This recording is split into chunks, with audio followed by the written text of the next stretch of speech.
For the LA Chargers versus Tennessee Titans, both of which had bad performances last week and are looking to have a redemption game. And this weekend, looking for the first wins for both teams. Herbert is expected to have a big game considering what the Titans allowed Derek Carr to throw in Week 1 versus the New Orleans Saints. But they are going to rely on their pass rush and the run defense to hold up Eckler, running back for the Chargers. I still think that this is going to be too much for Tennessee. Tannehill was not looking too good in versus the Saints defense. Not to disrespect the Saints defense, but if they're going to struggle versus them, I don't see them having a better game versus the Chargers. Granted, the Chargers did face the Miami Dolphins last week, and when you have Tyreek Hill and Tua, I'm not even going to try to pronounce his last name, but the quarterback for the Dolphins, it's a lot to ask to cover. But with that being said, Chargers, I think they'll win this one 20-14. Maybe Derrick Henry will have maybe 50 yards and a touchdown, especially if they get within the red zone. If they can get to there, then it should be a closer game. But when you have Derrick Henry, it's a powerhouse running back. So that could be a big factor. But I think with Justin Herbert and Eckler, they're gonna carry this team to win.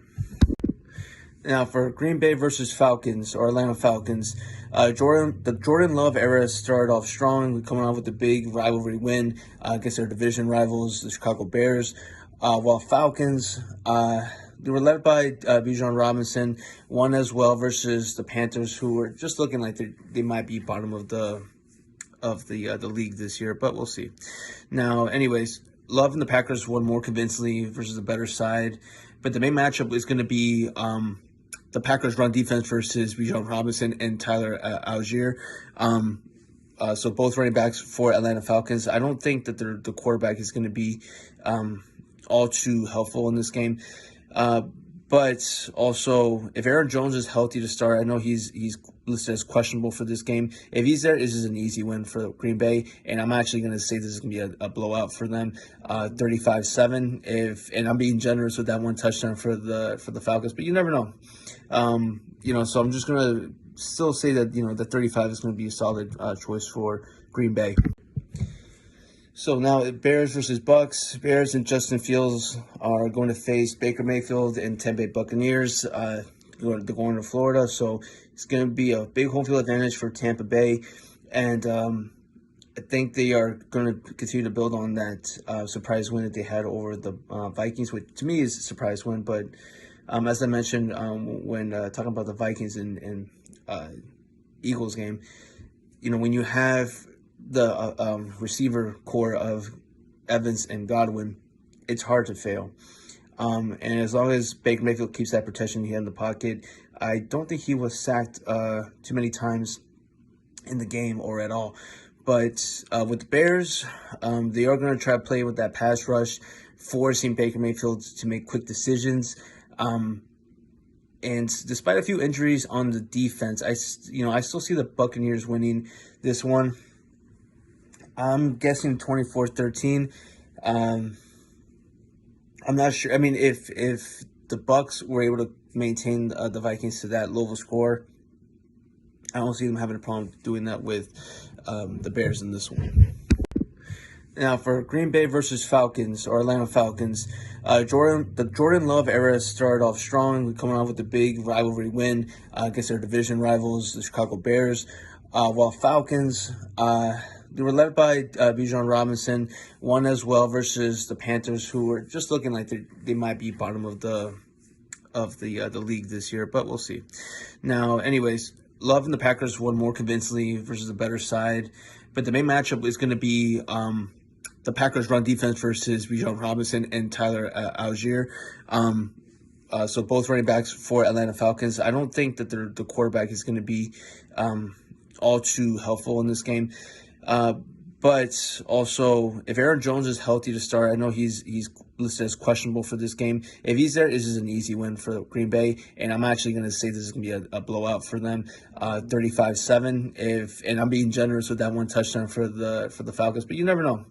So I'm just going to still say that the 35 is going to be a solid choice for Green Bay. Now for the Saints versus the Panthers is NFC South rivalry game. So now we're going to see Derek Carr leading the New Orleans Saints to what I think is going to be a comfortable victory. It looked good against the Titans in Week 1, keeping Derrick Henry to relatively low numbers and giving Ryan Tannehill a really bad performance. And the Panthers just looked lackluster. I mean, didn't produce much versus the Falcons. And I just don't see any hope really for this Panthers side. They could be finishing fourth in their division. And yeah, for this one, I'm just going to say 21-6. Now, the Pittsburgh Steelers versus the Cleveland Browns. The Browns coming off a big win versus the Bengals, and giving a good start for Deshaun Watson, starts the season. And with the Steelers looking they're not the same Steelers as, for anyone who's been watching football for a while, the Steelers known for their defensive, or the strength in the defense, just look bad. And they don't have a star quarterback anymore. Now that Kenny Pickett is their go-to guy. He also had a performance to forget in their loss, which I think was against the Niners. I mean, the tough defense to play against, in general. But now they're going to go into this game. Pickett probably going to be dealing another loss. And they're going to be without a key player in their defense, which is their defensive tackle, Hayward. So this is going to leave TJ Watt all alone in the defense, at least in the front seven.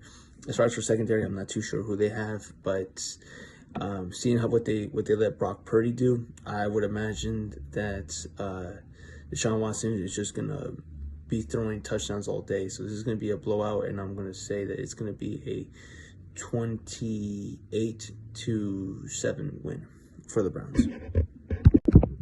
Now for an AFC East rivalry matchup, AFC East, North, East.